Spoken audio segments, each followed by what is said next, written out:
अस्सलाम वालेकुम dear students, कैसे हैं आप लोग। उम्मीद करता हूँ सब खैरियत से होंगे। Dear students, constitutional history of Pakistan में आज हमारा एक इंतहाई अहम टॉपिक कॉन्स्टिट्यूशन ऑफ पाकिस्तान 1962 को आज हम डिस्कस करेंगे। लास्ट लेक्चर में हमने 1956 के आइन को डिस्कस किया, उसका हिस्टोरिकल, उसका बैकग्राउंड, उसके फीचर्स और काजेज़ ऑफ फेलियर्स को हमने डिस्कस किया। इसी तरह आज हम 1962 के आइन को डिस्कस करेंगे। डियर स्टूडेंट्स, एक्चुअली 1962 का आइन, 1956 का आइन 8 अक्टूबर 1958 को एब्रोगेट हुआ और मार्शल एडमिनिस्ट्रेटर अयूब खान ने हुकूमत की बागडोर संभाली और मार्शल मुल्क में लगा दिया। अयूब खान ने कॉन्स्टिट्यूशन कमीशन 17 फरवरी 1960 को कायम की और उनके ज़ुम्मा ये लगाया कि वो एक प्रेसिडेंशियल टाइप ऑफ एक ऐसा कॉन्स्टिट्यूशन फ्रेम करें जो कि अयूब खान के दौरे हुकूमत को मज़ीद बढ़ा सके, एक्सटेंड कर सके। कमीशन ने 1961 में सदर को रिपोर्ट पेश की। कमीशन के जो प्रपोजल्स थे वो 24 टू 31 अक्टूबर 1961 को रावलपिंडी में इसको एग्ज़ामिन किया गया और फिर 1 मार्च 1962 को constitution was announced by the president ने ये कॉन्स्टिट्यूशन जो था वो अनाउंस कर दिया। Actually constitution 1962 introduce presidential type of government in the country. It is very important change in the government of Pakistan and gives too much powers to the president of Pakistan. Dear student, जैसे मैंने आपको पहले बताया था कि presidential type of government में head of state जो है वो प्रेसिडेंट होता है और तमाम तर इख्तियारात उसके पास होते हैं। 1956 का जो हमारा कॉन्स्टिट्यूशन था वो पार्लिमानी निज़ाम हुकूमत प्रोवाइड करता था, जिसमें जो प्रेसिडेंट है वो नॉमिनल हेड होता है और बाकी जो एग्जेक्टिव पावर्स हैं वो प्राइम मिनिस्टर यूज़ करता है और हाउस से एक कैबिनेट तश्कील देता है, उसके बिहाफ पर जो है वो यूज़ करता है। डियर स्टूडेंट्स, ये कॉन्स्टिट्यूशन 8 जून 1962 को लागू किया जाता है। इसमें बहुत सारे इख्तियारात जो हैं वो सदर को दिए गए, सिर्फ़ और सिर्फ इसके जो इक़्तिदार था उसको तूल देने के लिए। डियर स्टूडेंट्स, ये एक presidential type of government provide करता था और ये एक डिक्टेटरशिप माइंड ने ये चूँकि फ्रेम किया था, तो इसमें फ़र्स्ट लाइन जो थी कॉन्स्टिट्यूशन ऑफ पाकिस्तान 1962 की फ़र्स्ट लाइन जो थी उसमें ये दर्ज है, आप देख सकते हैं कि I am marshal Ayub Khan, not we are, मतलब कि उसने पाकिस्तान के पीपल्स या पाकिस्तान को कोई अहमियत नहीं दी थी और उसने अपनी डिक्टेटरशिप जो है उसका वाज़े तौर पर बताया। हम चलते हैं इसके साइलेंट फीचर्स की तरफ। डियर स्टूडेंट्स, किसी भी कॉन्स्टिट्यूशन के साइलेंट फीचर्स को डिस्कस करने में के लिए सबसे पहले जो है वो प्रीएम्बल देखा जाता है। लास्ट कॉन्स्टिट्यूशन की तरह 1956 के कॉन्स्टिट्यूशन की तरह इसका जो प्रीएम्बल था वो भी ऑब्जेक्टिव रेजोल्यूशन ही की कॉपी थी। इसके बाद ये रिटन कॉन्स्टिट्यूशन था, 250 आर्टिकल जो डिवाइडेड थे 12 पार्ट्स में और 5 स्केजुअल्स में ये डिवाइड थे। और इस कॉन्स्टिट्यूशन में भी 62 के कॉन्स्टिट्यूशन में भी इस्लामिक रिपब्लिक ऑफ पाकिस्तान को नाम दिया गया। इसके बाद डियर स्टूडेंट्स, अगर हम डिस्कस करें इस्लामिक प्रोविजंस की, तो डियर स्टूडेंट्स 1962 के कॉन्स्टिट्यूशन में इस्लामिक प्रोविजंस प्रोवाइड करता है, लेकिन ये डिटेल से डिस्कस नहीं की गई कि जो इस्लामिक लॉ हैं, क्या कोई ऐसा लॉ बनाया जा सकता है जो इस्लामिक असूलों के ख़िलाफ़ हो, जो कुरान और सुन्ना के ख़िलाफ़ है। और इसकी आगे चल के एक मिसाल भी थी, वो फैमिली लॉ बनाए गए जो कि बिल्कुल ही इस्लामिक कवानीन के मुखालिफ थे। इसके बाद अगर मैं आगे चल के इसकी डिटेल बताता हूँ इसके काजेज़ ऑफ फेलियर्स में। डियर स्टूडेंट्स, इसके बाद अगर हम नेशनल लैंग्वेज को डिस्कस करें तो उर्दू और बंगाली जो है इसको नेशनल लैंग्वेज करार दिया गया कॉन्स्टिट्यूशन 1962 में। डियर स्टूडेंट्स, इसके बाद अगर हम देखें तो एक रिजिड कॉन्स्टिट्यूशन था। 1956 के कॉन्स्टिट्यूशन भी रिजिड कॉन्स्टिट्यूशन था, लेकिन उसमें यह था कि अगर सदर जो है वो किसी बिल को वीटो कर देता है तो पार्लियामेंट जो थी वो असेंबली जो है वो सिंपल मेजॉरिटी से उसको पास करवा सकती है। लेकिन यहाँ पर जो है वो जब तक सदर की कंसेंट नहीं है आप कोई बिल पास नहीं करवा सकते। किसी भी बिल या अमेंडमेंट के लिए 2/3 वोट्स होने चाहिए total members of the national assembly. ठीक है, तो ये एक रिजिड कॉन्स्टिट्यूशन था। डियर स्टूडेंट्स, आगे चलते हैं। यूनिक कैमरलिज्म सिस्टम ये भी हमें प्रोवाइड करता है, बिल्कुल 1956 के आइन की तरह ये भी एक ईवानी लेजिस्लेचर मुहैया करता है। 1956 का कॉन्स्टिट्यूशन भी यूनिक कैमरल सिस्टम था और जो ये लेजिस्लेचर था ये प्रेसिडेंट और एक हाउस जिसको नेशनल असेंबली ऑफ पाकिस्तान कहा गया पर मुश्तमिल था। इसके बाद डियर स्टूडेंट्स, जैसे मैंने आपको बताया ये प्रेसिडेंशियल फॉर्म ऑफ गवर्नमेंट जो है वो हमें प्रोवाइड करता है। प्रेसिडेंट जो है वो तमाम इख्तियारात का मालिक है और 5 ईयर उसका टेन्योर है और री इलेक्ट होने के लिए वो एलिजिबल है। He was the supreme commander of the defense services and executive authorities of the public vested in him। मतलब कि वो तमाम तार इख्तियारात का मालिक है। डियर स्टूडेंट्स, यहाँ पर एक और इंतहाई गलत चीज़ जो इनडायरेक्ट इलेक्शंस की सूरत में सामने आई कि 1962 का ये कॉन्स्टिट्यूशन जो है ये प्रोवाइड करता है indirect form of election in the country, जो कि बिल्कुल भी जो पाकिस्तान के सिटीजन्स थे उनकी विशेस के बिल्कुल अगेंस्ट थी। एक्चुअली पीपल्स जो हैं वो सबसे पहले बेसिक जो मेंबर्स हैं उनका चुनाव करते थे और बेसिक वो मेंबर्स फिर नेशनल असेंबली और सदर का चुनाव करते थे। इसलिए जो पीपल्स थे, जो सिटीजन्स थे, उनको नेशनल असेंबली में कोई नुमाइंदगी हासिल नहीं थी। अगर हम इससे आगे चलें तो पाकिस्तान बिल्कुल वैसे ही 1 यूनिट को ही कायम रखा गया और फेडरेशन बना दी गई। ईस्ट पाकिस्तान और वेस्ट पाकिस्तान को अलग अलग प्रोविंस करार दिया गया और इस पर एक फेडरेशन बना दी गई।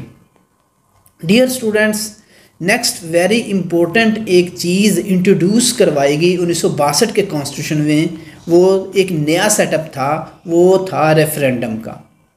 मतलब कि लोगों से उनको कि वो क्या चाहते हैं इस चीज़ को बिल्कुल ख़त्म कर दिया गया और रेफरेंडम का एक नया इंस्टीट्यूशन लॉन्च किया गया जिसमें सदर जो है वो अपनी मर्ज़ी से रेफरेंडम करवाता और ख़ुद ही अपने आप को इलेक्ट करवा लेता है। 1965 के आम इंतखाबात ने आपने देखा बिल्कुल ऐसा ही हुआ था जब मोहतरमा फ़ातिमा जना को इन्होंने आम इंतखाबात में हरा दिया था। डियर स्टूडेंट्स, इसके बाद जो एक बेसिक वजह थी इस कॉन्स्टिट्यूशन के फेलवर के लिए वो ये थी, जैसे मैंने आपको बताया कि ये एक डिक्टेटर माइंड का कॉन्स्टिट्यूशन था और उसी डिक्टेटरशिप को तूल देने के लिए ये बनाया गया था। फंडामेंटल राइट्स की लिस्ट शामिल नहीं की गई थी जब कॉन्स्टिट्यूशन बनाया गया, फ्रेम किया गया और ये इन्फोर्स हुआ है, तो तब फंडामेंटल राइट्स की लिस्ट शामिल नहीं की गई थी, बल्कि 1964 में एक अमेंडमेंट हुई कॉन्स्टिट्यूशन में और फिर जो फंडामेंटल राइट्स की लिस्ट शामिल की गई और वो लिस्ट जो थी वो 1956 के आइन से ली गई थी। वो कॉपी थी 1956 के आइन के फंडामेंटल राइट्स की, वही कॉपी इधर इसमें शामिल की गई थी। इसके बाद एमरजेंसी प्रोविजंस, चूँकि तमाम तर जो इख्तियारात थे वो सदर के पास थे, इसलिए 1962 का कॉन्स्टिट्यूशन जो है वो प्रोवाइड करता है एमरजेंसी प्रोविजंस और प्रेसिडेंट को एम्पावर करता है कि वो किसी भी टाइम जब चाहे एक्सटर्नल या इंटरनल किसी भी इमरजेंसी की सूरत में या फिर किसी वार की सूरत में या पाकिस्तान की जो इकोनॉमिक लाइफ है अगर वो डिस्टर्ब हो या सिक्योरिटी डिस्टर्ब हो तो वो अगर प्रेसिडेंट सेटिस्फाइड हो तो वो जो है इमरजेंसी प्रोक्लेम कर सकता है। ठीक है डियर स्टूडेंट्स, इसके ये बेसिक चीज़ें हैं जो कि 1962 के आयन में थी। अगर हम इसके काजेज़ ऑफ फेलियर्स की तरफ जाएं तो डियर स्टूडेंट्स, ये जैसा मैंने आपको शुरू में बताया था तो ये सिंगल पर्सन का आयन था। ये constitution given by a single individuals. Actually constitution 1962 was given by a single person. It was forcibly imposed on the people of the country. This was purely the creation of the dictator mind. एक जो dictatorship का mind है उसकी ये creation थी और इसका मकसद भी यही था कि इस डिक्टेटरशिप को, अयूब खान की डिक्टेटरशिप को एक्सटेंड किया जाए, इसके टाइम को बढ़ाया जाए। ये आप कह सकते हैं कि ये टोटली अनडेमोक्रेटिक कॉन्स्टिट्यूशन था। एंड द नेक्स्ट जो पॉइंट मैं आपसे डिस्कस करूंगा काजेज ऑफ फेलियर में, against the wishes of the people, लोगों की जो ख्वाहिश है इसके बिल्कुल बरक्स था। ठीक है, तो वो मैंने आपको काफ़ी कुछ इसके बारे में बता दिया है। इसके बाद ये presidential type of government provide करता है। 1956 का आइन पार्लियामेंट्री टाइप ऑफ गवर्नमेंट था। ये 1962 का प्रेसिडेंशियल टाइप ऑफ गवर्नमेंट था, लेकिन यहाँ पर तमाम तार इख्तियारात सदर के पास थे और जब तक सदर की विल ना हो वो किसी भी सूबे में किसी तरह की अमेंडमेंट नहीं हो सकती, इवन के बजट भी पास नहीं हो सकता था। तो इसलिए ये कुछ मामलात थे जिसकी वजह से ये कॉन्स्टिट्यूशन जो है वो फेल हुआ। इसके बाद इनडायरेक्ट इलेक्शंस थे। जैसा कि मैंने आपको शुरू में बताया कि जो बेसिक डेमोक्रेसीज थी वो पीपल्स ऑफ पाकिस्तान या सिटीज़न ऑफ पाकिस्तान इलेक्ट करते थे और वो मेंबर्स जो थे वो फिर इलेक्ट करते थे नेशनल असेंबली के मेंबर्स को और लेजिस्लेचर को, प्रेसिडेंट को। तो इसलिए लोग जो थे वो डायरेक्टली आपकी जो लेजिस्लेचर है या सुप्रीम जो अदारा है उसमें उनकी कोई शमूलियत नहीं थी। ठीक है, आप इसको कह सकते हैं कि ये प्रेसिडेंशियल डिक्टेटरशिप जो है वो प्रोवाइड करता था। ये जो 1962 का आइन है वो प्रेसिडेंशियल डिक्टेटरशिप जो है वो प्रोवाइड करता था और जो सदर है he was not answerable before any body, before any court. और वो जब चाहता था उसके पास पावर थी to reject the law pass by the national assembly. National assembly कोई भी लॉ पास करती तो उसको रिजेक्ट करने का इसके पास इख्तियार था। इसके बाद इसके फेल होने की दूसरी वजूहात में एक सबसे बड़ी वजह यह भी थी कि लैक ऑफ प्रोविंशियल ऑटोनॉमी। जो सूबे थे इनको कोई इख्तियारात नहीं दिए गए थे, इनको कोई ऑटोनॉमी नहीं दी गई थी।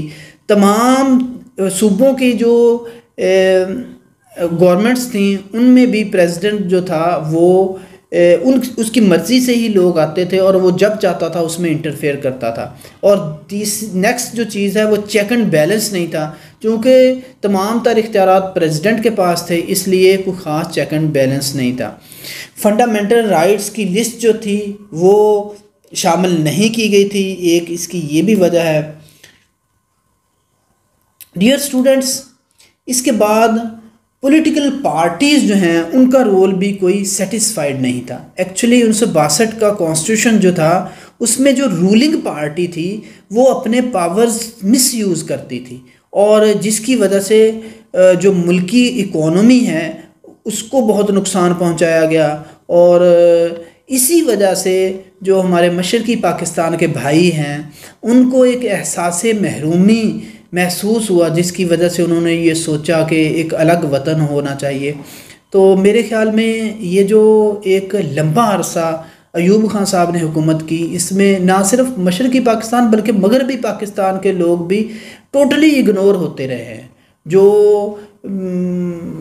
जितने भी लोग थे वो टोटली इग्नोर होते रहे। इसके बाद कुछ पॉलिटिकल काजेज़ भी थे जिसकी वजह से जो अयूब खान है इसकी हुकूमत और 1962 का जो आयन है वो एब्रोगेट हुआ, वो उसका ख़ात्मा हुआ।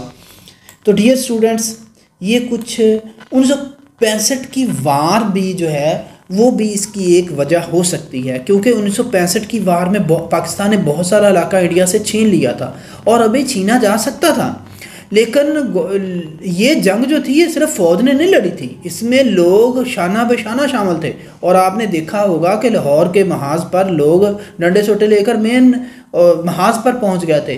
तो डंडे सोटे का मतलब ये है कि उनके हौसले लड़े थे, वो उन्होंने फ़ौजियों की मुकम्मल इमदाद की थी।